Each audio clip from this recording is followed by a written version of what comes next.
Hey guys, Ed here. Today we have this 2020 Dodge Ram, and in this quick video I'd like to show and explain how to replace your headlight bulbs. So it's pretty simple with turn signal and high beam, because turn signal is right here. Just spin it, get it out, remove the bulb, replace it with the new one. Just go to the parts store and get the replacement bulb. Then replace them. Just take it off with your fingers, wiggle it in and secure it. That's how you do the turn signal. Over here is the high beam.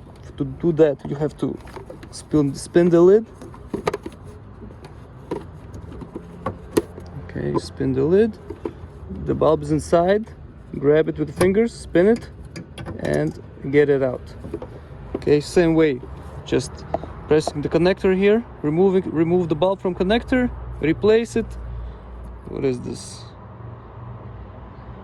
H83 bulb. Replace it and you're all set. This is the high beam. When you put it back, find the correct position, put it back in and wiggle it in.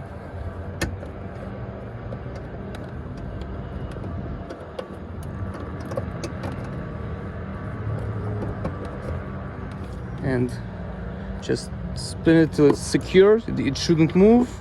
Put the lid on and close it. The low beam lights is the same procedure like this, like the high beam, but as you can see over here, the bulb is inside in here, and to replace it, it's like huge deal. Well, not really huge deal, just you're gonna have to take 8mm or 7mm nut, remove 1, 2, 3 screws. This inside liner is gonna move out. Just push it with your hand, get your hand in, do it and put it back. Same procedure like the high beam here. Same thing goes here on the passenger side.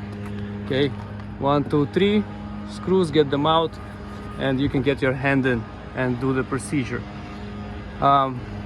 Yeah, another way is of course to cut a hole here and you get your hand inside. I don't know, this was supposed to be like a lid. You can open it, put your hand in, change, but I don't know why they didn't do it this way. Hope this helps. If it does, please press like button and have a great day. Bye bye.